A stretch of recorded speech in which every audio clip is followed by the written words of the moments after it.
So the NBA season is coming to a conclusion. I decided to start making some videos wrapping up everything that we've learned so far this year. And we're going to start off with these type of videos talking about who are some of the biggest disappointments or just some of the biggest disappointments in general throughout this NBA season. And boy, have there been a lot of them. I think by far and easily the one that a lot of people have been talking about over the past, really since the beginning of the season, has been Jordan Poole. Jordan Poole transitioning from the Golden State Warriors to the Washington Wizards. A lot of people had very high expectations on him, including myself, because I thought it was just safe to assume that a player who showed a lot of offensive promise, ball handling, passing, playmaking, and more importantly, skill and scoring ability would thrive in a situation where the shackles potentially would be removed off of him. He would go out there and flourish. And in the NBA where, ball handling and scoring from a point guard position reigns supreme, it made a lot of sense for us to see a huge uptick in his scoring production and just production all around if he's on a team by himself. However, boy, were we wrong. My goodness, Jordan Poole might be one of the most biggest disappointments. Not even might. Jordan Poole has been one of the biggest disappointments I've seen in quite some time in covering the NBA, because I think everybody expected for him to be an all-star caliber player at bare minimum. But oddly enough, he's actually regressed back to a point to where he's had to go back to accepting a bench role on a team that needs him to be a starter, who traded for him to be a star caliber player. Now, why exactly am I saying this? Well,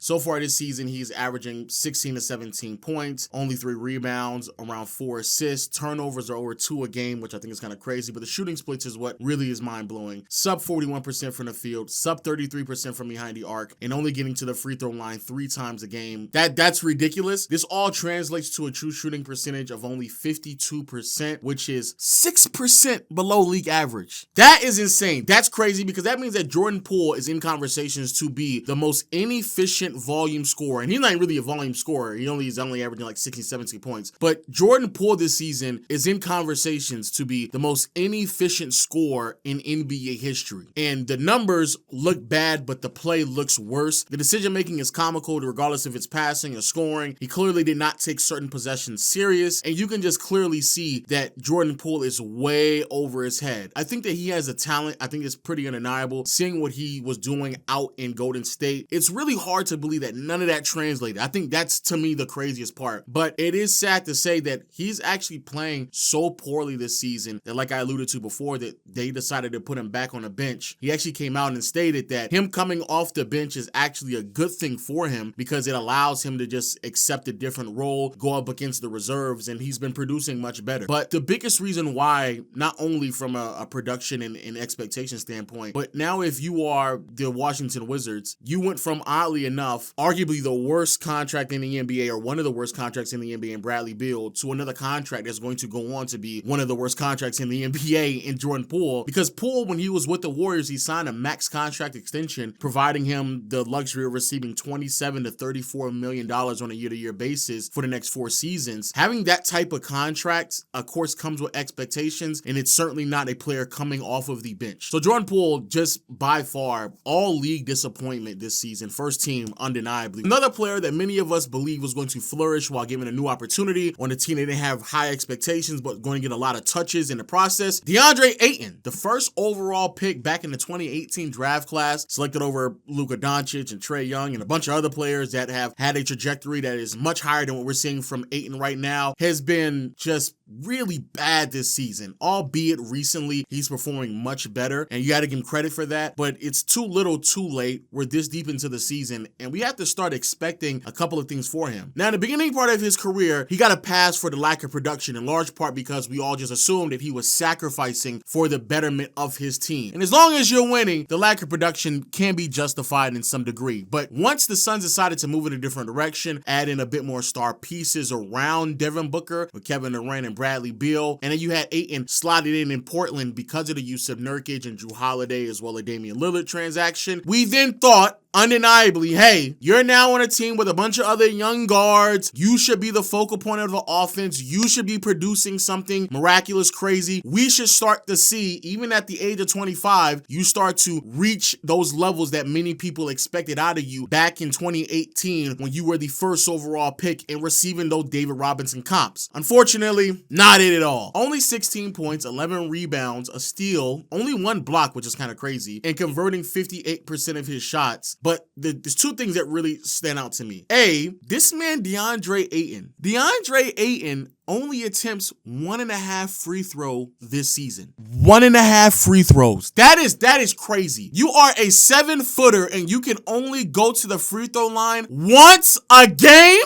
That's crazy. That shouldn't be happening. But the biggest contributing factor to that is his shot selection. You would assume DeAndre Ayton, 7-footer, built like a gazelle, looks great from a physique standpoint, and in an era of basketball where the lane is open, plenty of spacing, you can just get inside the paint anytime you want to, you would assume that most of his shots would come within the restricted area, 0 to 3 feet from the basket, but no. It's crazy. Only 29% of Ayton's shots come from 0 to 3 feet from the basket. That's almost on par with the amount of shots that he attempts from 10 to 16 feet from the basket. And actually, most of his shots happen within that 3 to 10 feet area. Basically, a lot of hook shots, floaters, and just jump shots that you're settling because you don't want to run hard to the basket. And when you actually watch DeAndre Ayton, that's what's clearly happening. The lack of aggressiveness, he's not running to the basket with any level of passion or desire to score. He's not attacking the basket. He's not rolling hard to the rim. He's a terrible screen setter. It just seems as if like DeAndre Ayton is just floating on the floor, and it's really, really concerning. Again, there's some clips out there that are really bad from Ayton where you can just see him just like going through the motion and he just clearly doesn't care. And that's the reason why you are on the all-league disappointment team. For my next guard on the all-league disappointment team, I have to go with Damian Lillard. Dame this season, it's crazy to me how people are not talking about it, but these numbers are pretty stark. A lot of these things I've actually already talked about in previous videos, so if you want to go deeper into these numbers, check out either the main channel or on this channel where I've talked about some of these numbers, and I've talked about Dame himself within his time with the Milwaukee Bucks so far this season. But Dame, like in almost in every account of being a star caliber player, is missing the mark. And be very mindful that the Milwaukee Bucks went out of their way to go get Damian Lillard because they believed that he was such an offensive threat that he would make up for the lack of defensive prowess and ability that we saw from Jrue Holiday that really made up the identity of the Milwaukee Bucks over the past couple of years. And of course, Dame complained about the situation that he was in. He wanted out. This is a player that saw his time in Portland being wasted, requested to be traded, really demanded it, and understandably so. And out of the blue, I think that many people, again, including myself, because I don't want to make it seem like I was always right and y'all are wrong. That's not the case at all. Many people just thought this was going to make sense. You're going to go to Milwaukee. You're with Giannis, Brook Lopez, solid defenders to great defenders, depending on what version of Brook that we get on a night-to-night basis. You're going to have a two-man game with Giannis. And even though the coaching has been up and down, I wasn't the biggest fan of Adrian Griffin, and I'm certainly not the biggest fan of Doc Rivers, but Dame, objectively speaking, is just like not only missing the mark of a player who's supposed to be a top 10 to 15 player in the league that, again, is supposed to reach the expectations of an offensive weapon. And you could argue he was supposed to be the second best offensive player on his team, but not being able to reach that mark is one thing, right? But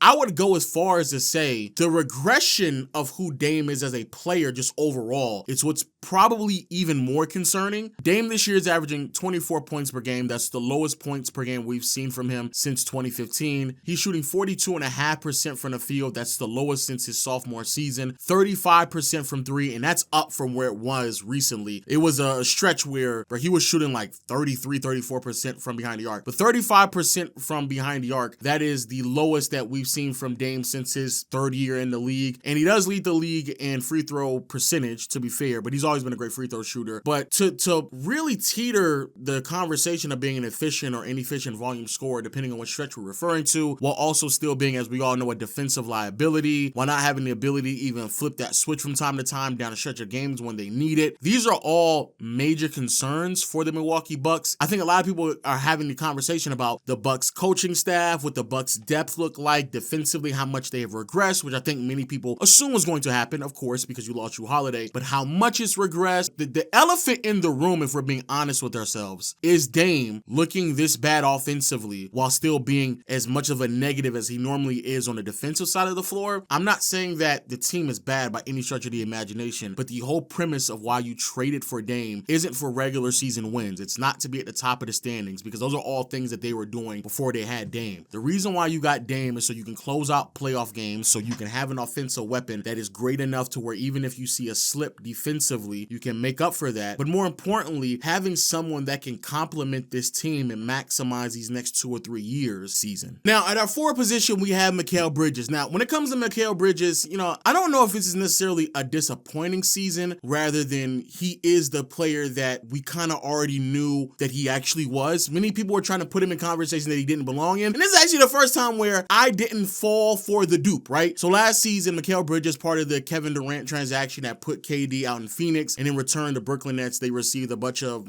assets, some draft capital, but the biggest name was Mel Bridges. Now, after that transaction and towards the end of the year, Bridges was actually putting up crazy numbers. He finished last year with the Nets averaging 26 points, around 3 assists, 4.5 rebounds, shooting splits of 47.5, 37.5, and 89%. And getting to the free throw line almost 7 times a game. Now, to be fair to the then 26-year-old, even in Phoenix, he showed a little bit more maturity in his ability to shot create. His scoring was going up a little bit. You can see a little bit more aggressiveness with his ball handling. So to be fair to a lot of people who believed in Mel Bridges, I understood where you were coming from, because even in Phoenix, he showed some promise to be like, okay, we see where this is going. And so then when he went to Brooklyn, I was like, okay, it's not that much of a surprise to see that type of a jump if you've been, carefully looking at what he was doing before he got traded out of Phoenix, right? So now heading into this season, a lot of expectations, right? Like, you just had a year, or I guess 30 games, where you're putting up 26 points per game, right? We are expecting you to be this player because we traded KD for you, albeit regardless of the context that comes behind it, but we traded KD for you, and we truly believe you're going to be able to be that player. To further this point, allegedly, there were rumors circulating that, the Brooklyn Nets were getting high offers for Bridges. The Nets had phone calls allegedly saying, hey, we'll give you 4 first-round picks for Mel. We believe in him that much. And hey, again, I understand where the level of optimism lies, because even if you didn't think the scoring was that, you definitely had to believe that defensively, you put him in the right situation. Who knows the type of player that he can truly be? But it ain't really been panning out. 20.5 points so far this season, 4 assists, around 5 rebounds, shooting splits, almost the lowest of his career, sub 44% from the field, lowest since his rookie season, 36.5% lowest since his sophomore season, and 81% from the free throw line, which is the lowest since his rookie season as well. So across the board, shooting splits aren't there. The volume isn't there either in terms of a score, and even defensively, he's regressed as well, in large part because he's having a larger load offensively, which makes sense. But if the load that you are carrying offensively isn't translating to like all-star status, and not even all-NBA, not MVP, but at bare minimum all-star status, then the regression defensively isn't as palatable, because it's like, all right, you're not the same defender you was before, and you're not making it up on the offensive side of the floor. So now you're looking at Brooklyn and you're like, what exactly did you get in a player? He's 27, so if he's not reaching his potential sometime soon, you more than likely just have to accept the fact that this is who he is. And again, a fine player. I actually think he's really, really good, and I'm not shading Mel Bridges whatsoever, and I still believe defensively, you put him in the right situation, he can be that guy. But is he going to be the